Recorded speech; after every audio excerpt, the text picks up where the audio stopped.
How do you view the responses towards media as a trusted source of information, in particular the attitude of younger respondents towards social media? Well, it's the old saying, with age comes wisdom. It looks like with age comes distrust. But also with age comes a real shift in attitude towards social media and hybrid media. If you look at that data by age cohort, the younger cohorts clearly have a preference, a greater degree of trust in social media and what's called hybrid media.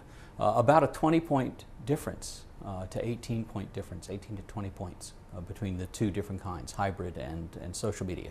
So it's really clear that the younger generation has developed in their social media networks of trust, sources of trust, which are basically among themselves. We can also see that whenever we look at purchasing online, which has been growing across the world, that a lot of consumer attitudes and consumer responses and their own ratings of various products and so forth that has gone up in terms of what people look at. Their own reviews, customer-driven reviews, things that you see on, for example, Amazon.com, of books and materials and things.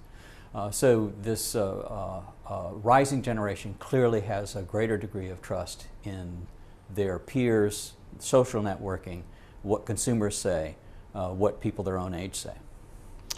How would you explain the difference in responses from Hong Kong and China when asked about trust in business, especially towards banks? Especially towards banks.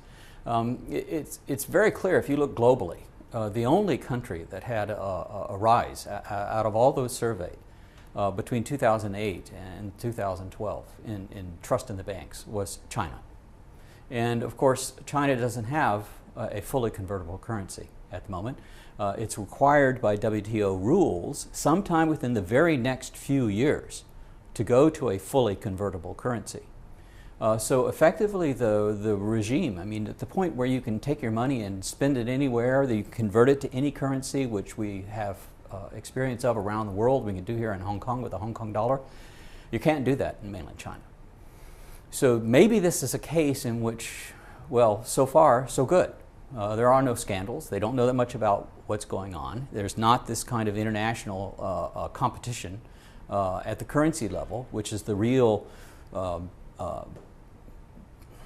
core of competition, I think, when it comes to banking, is how does your central bank and its issuance of currency stand up to other central banks like the Fed or the Euro, okay, which show clear drops in confidence in their handling of the currency matters.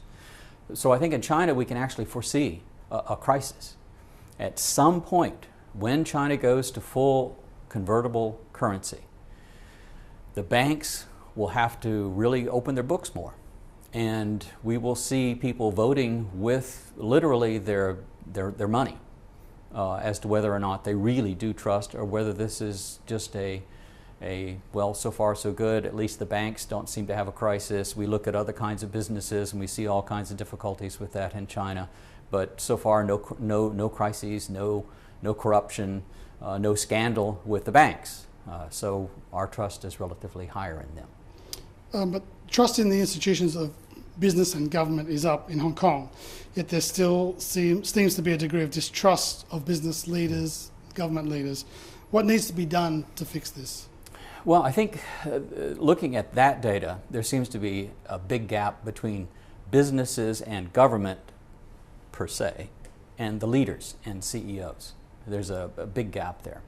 And whether this is more of a trust in the processes of government or the employees of government and business, and less trust for the CEOs and the heads of government, that certainly seems to show up in the data.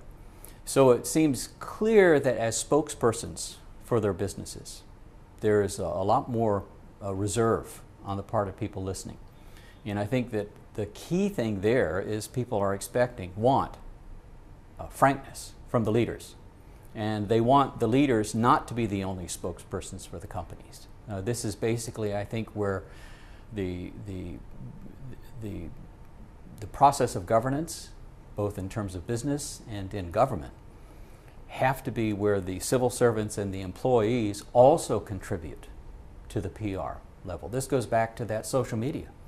The idea that employees should not talk to anybody about what goes on in the business, or the idea that government folks down below the official spokesperson level should not talk about what they do. Well, they're going to, and they do.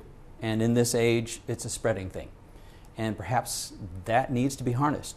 They need to work better, I think, perhaps at internal morale, informing internally, getting people on board, really believing in their brand, and make every employee, every government civil servant, basically a salesperson, one who really believes in the product they're delivering. Now, of course, that really pushes the standards, because the people on the inside, just like folks who've been married for a long time know, that it's the people who know the most are your strongest critics.